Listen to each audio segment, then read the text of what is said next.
Zimbabwe is now reaping the dividends of being a premier tourism destination. Unity, peace and harmony prevailing in our nation, complemented by deeply entrenched values of national cohesion, remain sacrosanct. These critical ingredients saw the passing of the Constitutional Amendment Act number 3.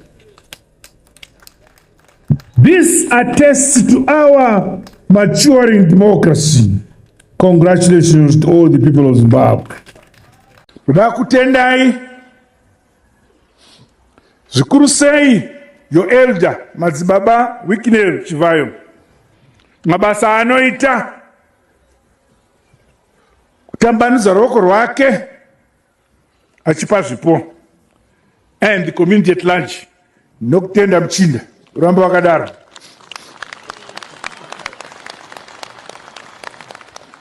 Ukaramba uchipa ucharamba uchipuwawo kuti ugopa.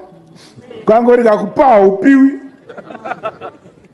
kuzoshaya zokupa ipa ugopa uchingopa uchapiwa. Finally, I know some of you, it's your first time to pass through this channel. I want to say you're welcome. Please don't forget to subscribe, to like, to share, and comment responsibly. And I'll see you on the other side. Watch. The amount of opposition to this amendment is such that it is impossible to fail.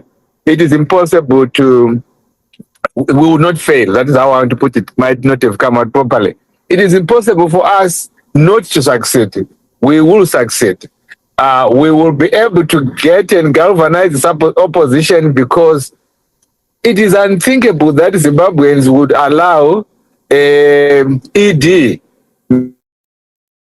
Mnangagwa to remain in office merely at the instance of a few people, very few people, who are doing it for their own ends, who are doing it for their own processes, etc. The only support base you have for this is that support base of the elite that is supporting him. Then we also know that there is opposition from ZANU-PF, but we will not necessarily be counting on that opposition until it shows what is next after the enactment of the amendment number 3 and also after 31 July.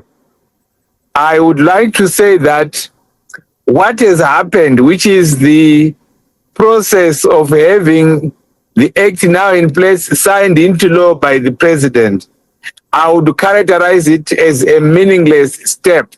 It is there, it's the step that has taken place, yes, but as far as we are concerned politically, it still does not count for anything, because the motions of this bill going through parliament and then being signed into law by the president, those motions were already known, they were going to happen. But what is most important is, so what after that has happened?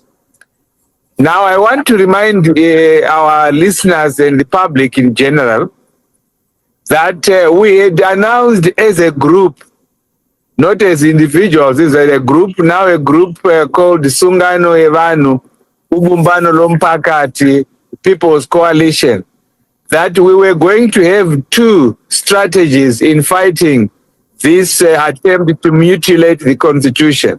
The first strategy was legal, to engage in legal battles. And the second strategy was one of engaging in peaceful, civic, strong political action. Now, we have already started the first strategy, which is one of going to the courts or fighting in the courts.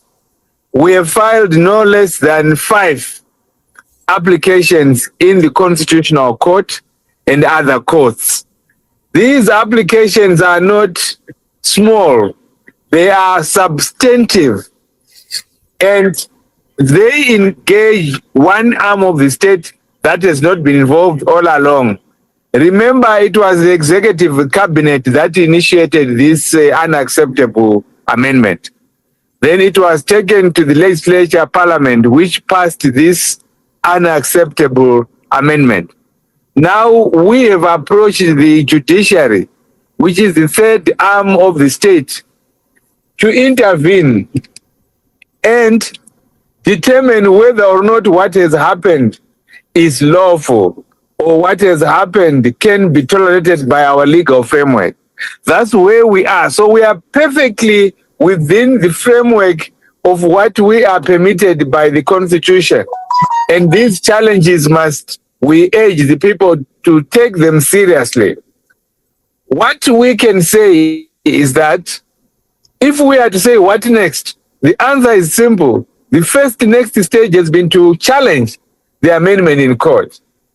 If we succeed in the cause, then the next thing about CAP 3 is that, or CAP 3 or amendment number 3 is that it will be thrown out by the courts and it will be declared nothing. In other words, it will be declared null and void.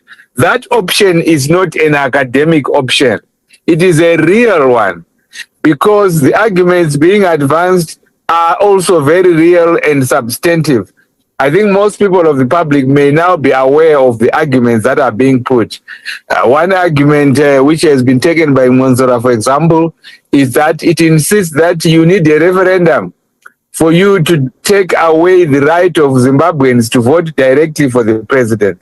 So there is that referendum challenge which is before the court, and it will be very difficult for the court to say that a referendum is not required. But we'll wait to see. Another challenge is to say that Parliament did not have the power to amend the Constitution and to grant a benefit to those who are in place. Like to say the president who is there gets an extended term without a referendum, without a vote, that the MPs, the parliamentarians who are there, get an extra 2 years without an election or a referendum. So that is the second sort of challenge. We find it difficult for the court to say that the parliament did it properly. Then there are a number of other challenges which go to the procedures that were followed, that some amendments which came about had not been notified to the public. So we have engaged leg one or gear one of our challenge. In other words, if we answer the question, what next?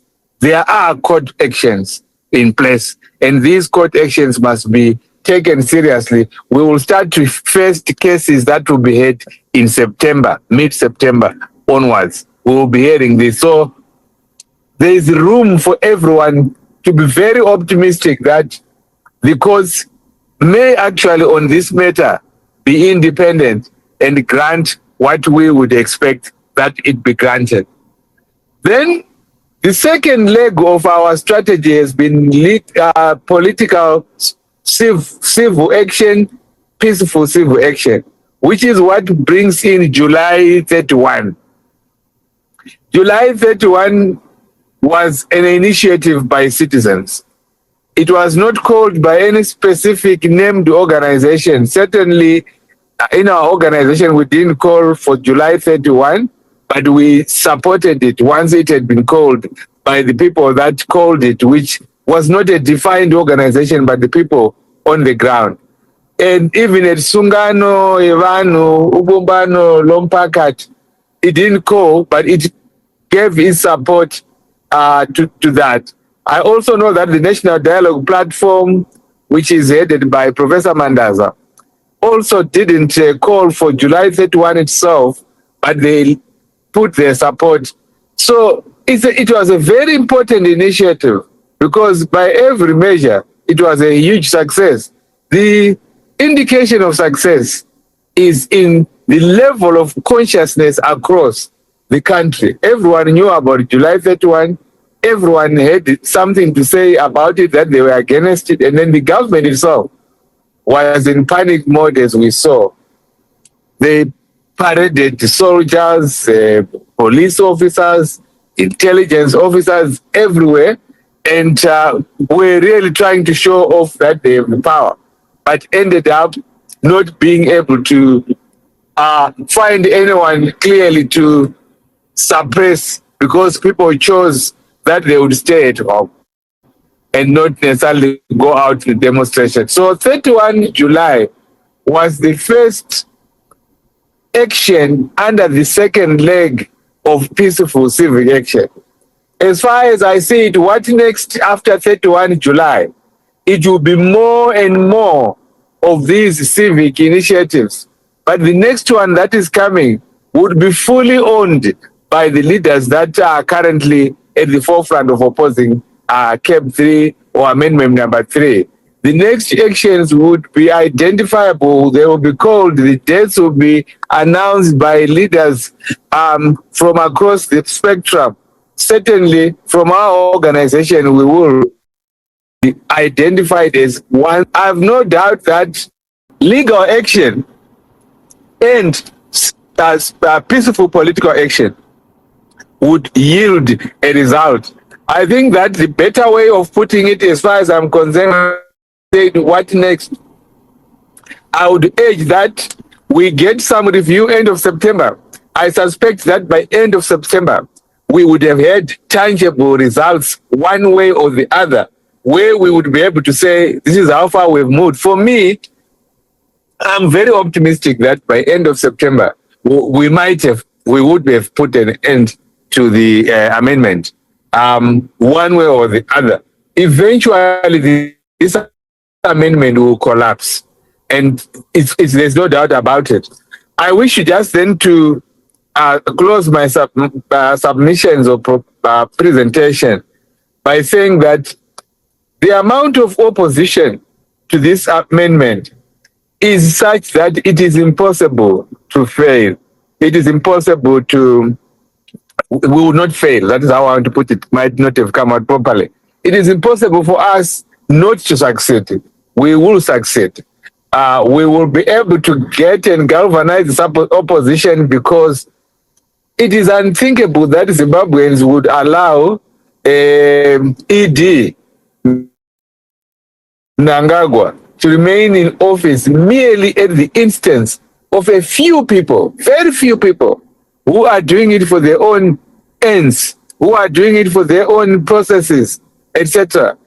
The only support base you have for this is that support base of the elite that is supporting him. Then we also know that there is opposition from ZANU-PF, but we will not necessarily be counting on that opposition until it shows. I would close there. Thank you, Professor Madhuku. Very, very clear that the legal action, we'll probably start hearing the outcome of the applications as from mid-September, which is roughly a month from now. Seeing you are a member of the legal fraternity in Zimbabwe, what have you overheard as to the possible reaction to the applications, the possible responses? In the last discussion we had with you, we know you are you referring to the, before that, in the last reaction on this platform a few weeks ago, you pointed out that the initial response, as contained in Justice Bharat Patel's initial remarks, indicated the possibility, the high possibility of this CAA3 being rendered what it is, i.e. illegal and unconstitutional. Do you still hold that view? Very, very, very much so. Very, very, very much so. In fact, this is why I talk about end of September. So it's good that today you put us on and on this platform. I'm sure you organize another at the end. I'm very much, very, very much of that high opinion that one or other of these actions that have been filed in the courts will succeed, because they have begun the process of answering. We now have responses that they've given to some of the applications. The answers are completely stupid, if I may say that. I'm allowed to say that. Most of the answers don't make sense. They make some legal arguments which cannot be accepted by any self-respecting court.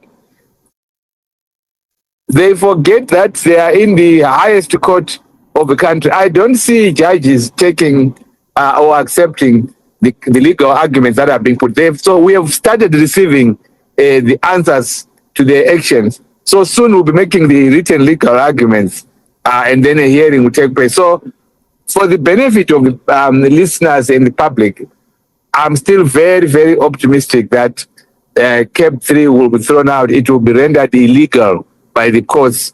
One of or all of those actions we have filed in the courts will succeed. But given the disdain with which the authorities have treated this whole exercise, the contempt for the people, the roughshod manner in which they push through Parliament, and even the boastful that is accompanied, the boastfulness that is accompanied. I heard Mnangagwa speaking at the Heroes Acre on Monday, literally boasting, making a caricature of those who opposed it, almost like saying go to hell. What is the likely response of Mnangagwa and the state to rejection of this CAP 3 as illegal and unconstitutional? What do you anticipate as the reaction therefrom? Okay, thank you very much for those questions. First, I must put in context the approach that they are taking, this approach of boasting, this approach of really showing disrespect. This approach, it's actually a well thought out strategy to try and bribe the judges, or try, I'm not bribing, putting bribing in courts. They want the courts to think that it will not be wise to then determine this matter purely on the merits. They want the courts to take the attitude that, well, this thing's already water under the bridge. So the political temperature in the country is that this thing is already accepted. It's already now water under the bridge. It's actually targeting the courts. So when you hear Mnangagwa doing that, he is very clear in his mind that they haven't started. Once those challenges are before the courts, they know that they haven't started and anything can come out of the courts. So I always follow what they're doing. It is meant to send some message, whether subtle or otherwise, to the judges to say, look, there's no need to keep going. It's like, wow, they dealt with the land question when they created the impression that the land question would not be something for the courts. This is about, the liberation struggle, all things, so that when the courts were then with the land, of course, with the land, it's a different issue, but with the land, the courts took a cue from the politicians. They started the self-censorship, I would put that word again in the courts, where the courts had to devise legal strategies of making determinations that were in favor of what was thought to be what is required. That is very different from CAP 3. CAP 3 is, like it has been said correctly, it's a coup against the constitution. CAP 3 is grabbing power. CAP 3 is dictatorship. CAP 3 is greediness. CAP 3 is oppression. And the judges are aware of that. So they know that they will not be free themselves. Also, even CAP 3 undermines the independence of the judiciary. There are a number of provisions in the amendment which undermine the independence of the judiciary. So the judiciary is very much aware of what CAP 3 represents. It represents this appetite for undermining constitutionalism, which any self-respecting judge has to realize that they have a historical mission to put a stop to it. So Zimbabweans must expect that they might finally even get a judgment of the courts doing so. So that will take me to your next question, which says, if that were to happen, if the courts were to say, look, this is unlawful, this is illegal, and so on, Mnangagwa and his group, they will attempt to relaunch CAP 3, because obviously if the courts are going to do it, they are going to do it via procedural grounds. They are going to say that you have not followed certain procedures, or you have not done it properly, or you need a referendum. The Mnangagwas are not going to give up. They will try to redo this. If it is a referendum that is required, they will then say, well, we'll go for the referendum. Then try to use all these churches that he has been visiting, and I know that he keeps going around, the various apostolic sects and other churches like Bishop Mtendi's ZCC. He will try to galvanize, or recently what they did with Madao's AFM. You saw what Bishop Madao did when he was declaring himself a member of ZANU-PF. So if that were to happen, it depends on what the courts will say. If the courts say a referendum, the regime will accept a referendum and then try and rig it. But we will not allow that. They will lose the referendum. And then if it is not about a referendum and the courts say CAP 3 is illegal, they will try and redo. So we are not going to allow it. If, for example, they want to get another bill with now properly done and taking it back to Parliament, then we will not allow that. I mean, this time around, Parliament will not be allowed to sit. So if the courts give us a good result, that will be, as far as I'm concerned politically, that will be the end of not just CAP 3, but also, of course, the president.